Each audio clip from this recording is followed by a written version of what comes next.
ಬಹಳ ಸಂತೋಷ ಆಗ್ತದೆ. ಇವತ್ತು ಇವೆಲ್ಲರೂ ಕೂಡ ಅನೇಕ ರೀತಿಯ ಚಿಂತನೆ ಮಾಡಿ ಕಾರ್ಯಕ್ರಮವನ್ನು ಏರ್ಪಾಡು ಮಾಡಿದ್ದಾರೆ. ನಮಗೆಲ್ಲ ಗೊತ್ತಿದೆ, ಸಾಕಷ್ಟು ನೀವು ಕೂಡ ರಾಜಕಾರಣದಲ್ಲಿ ಬೆರೆತು ನೋಡಿದ್ದು ಸಾಕಷ್ಟು ತಾವೆಲ್ಲರೂ ಕೂಡ ನೋಡಿದ್ದೆ.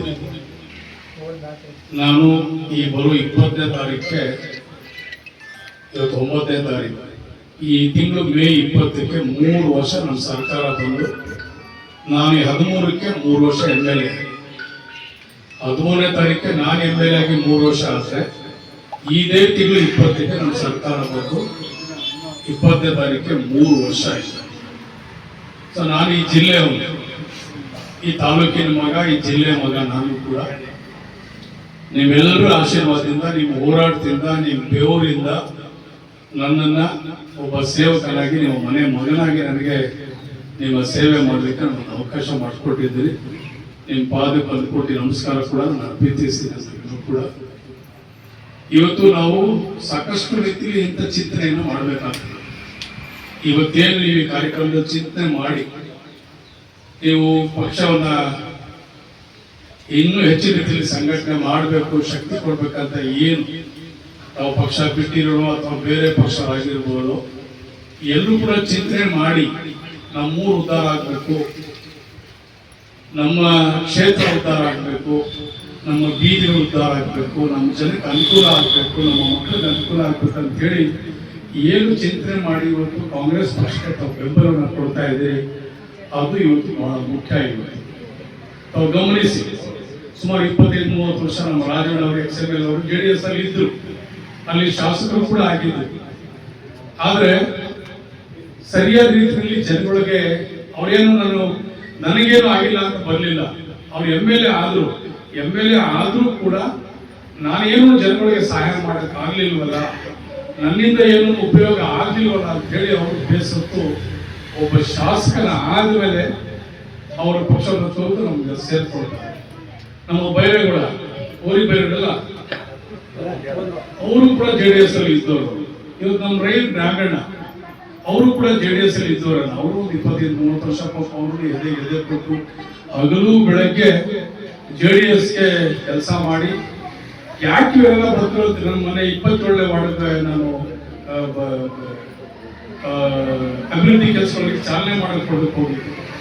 ಅಲ್ಲಿ ಮಲ್ಲಣ್ಣ ಮತ್ತೆ ಶಿವಣ್ಣಪ್ಪ ಅಂದ್ಬಿಟ್ಟು ಸುಮಾರು 25-30 ವರ್ಷದಿಂದ JDSಗೆ ಅವ್ರನ್ನ ದುಡ್ದಂತು. ಅವರಣ್ಣ ರಾಜಣ್ಣ, ನಮ್ಮ ಕೆಂಪೇಗೌಡ ದುಡ್ಡಿ ಅಲ್ಲಿ ಲೀಡ್ರು. ಇವರೆಲ್ಲರೂ 25 ವರ್ಷ 30 ವರ್ಷ ದುಡ್ದಂತು. ನಮ್ಮ ಕೈಲಾಂಚ ಮಹೇಶ, ಅವನು 25-30 ವರ್ಷ ದುಡಿದ್ರು, ಅವನು ಪಕ್ಷ ಬಿಟ್ಬಿಟ್ಟ.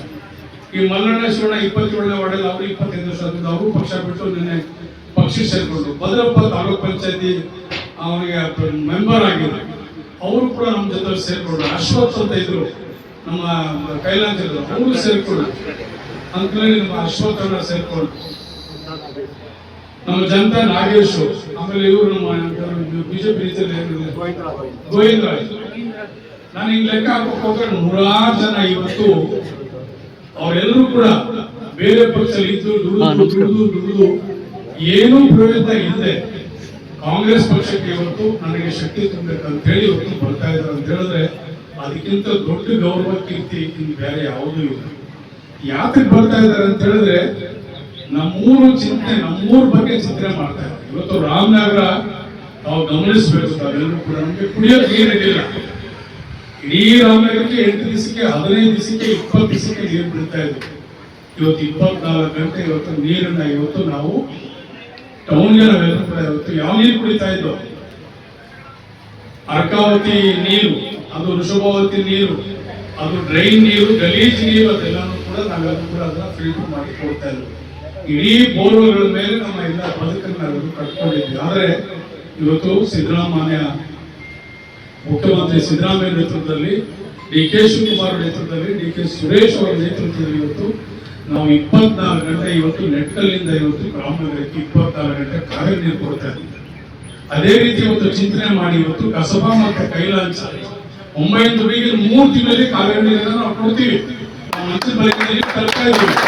3 ತಿಂಗಳು ಸುಮಾರು 380 ಕೋಟಿ ರೂಪಾಯಿಗೆ ಮಾಗಡಿ ಮತ್ತೆ ರಾಮನಗರದ ಕಸಬಾ ಕೈಲಾಸ ಪ್ರತಿ ಮನೆಗೂ ಇನ್ನು 3 ತಿಂಗಳಲ್ಲಿ ನಾನು ಮೊನ್ನೆ ತಾನೇ ವೀಕ್ಷಣೆ ಮಾಡಿ ಮಂಚನ ಬಲೆಯಿಂದ ನಡ್ಕೊಂಡು ನಾನು ಎಲ್ಲ ಕಡೆನೂ ಎಷ್ಟು ಟ್ಯಾಂಕರ್ ಇದೆ ಪೈಪ್ ಲೈನ್ ಎಲ್ಲ ಮಾಡಿದ್ದಾರೆ, ಇನ್ನು ಎಷ್ಟು ಕೆಲಸಗಳಿದೆ ಅಂತ ಹೇಳಿ ನಾನು ವೀಕ್ಷಣೆ ಮಾಡಿ ಅಧಿಕಾರಿಗಳ ಜೊತೆ ಬಂದಾಗ ಬಹಳ ಸಂತೋಷ ಆಯಿತು.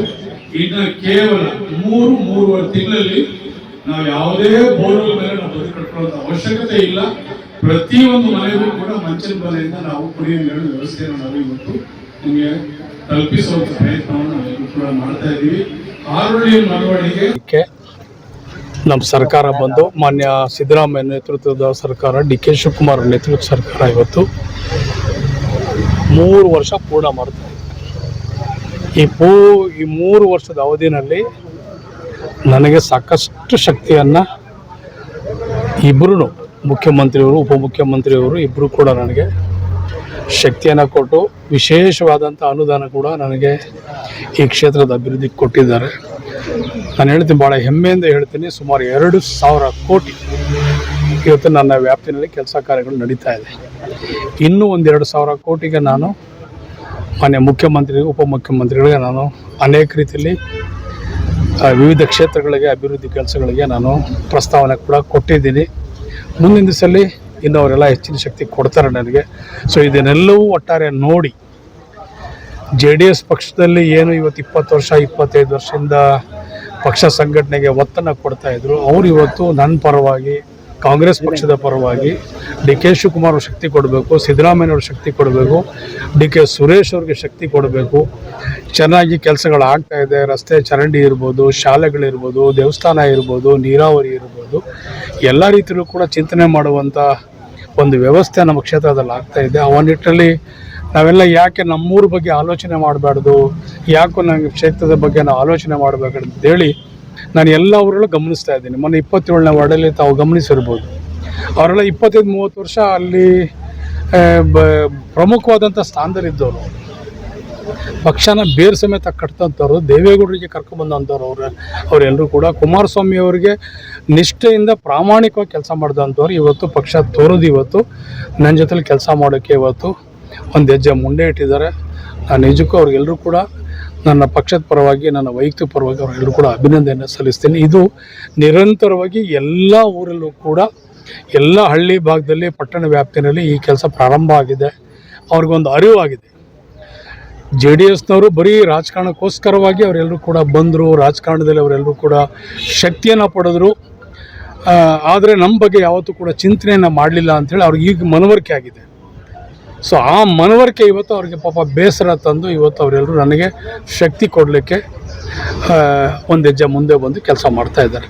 ಪದೇ ನೀವು ಅದನ್ನೇ ಕೇಳ್ತೀರಾ, ಇದು ವರಿಷ್ಠರಿಗೆ ಬಿಟ್ಟಂಥ ವಿಚಾರ. ವರಿಷ್ಠ ತೀರ್ಮಾನ ತಗೋಬೇಕು. ನಾವು ಪದೇ ಅದ್ರ ಬಗ್ಗೆ ಚರ್ಚೆ ಮಾಡೋದು ಸೂಕ್ತವಾದಂಥ ಅಲ್ಲ ಅಂತ ನಾನು ಅಂದ್ಕೊಂಡಿದ್ದೀನಿ. ನಾವೆಲ್ಲ ಏನೆಲ್ಲ ಮನಸ್ಸು ತುಂಬ ಹೇಳಬೇಕು, ಮನಸಾರೆ ಏನೆಲ್ಲ ಹೇಳಬೇಕೆಲ್ಲ ಹೇಳಿದ್ದೀವಿ. ಇದ್ರ ಮೇಲೆ ವರಿಷ್ಠರು ಅದರ ಬಗ್ಗೆ ತೀರ್ಮಾನ ಮಾಡಿ ಸೂಕ್ತ ಕ್ರಮ ತಗೊಳ್ತಾರೆ ಅನ್ನೋದು ಭರವಸೆ ಇದೆ.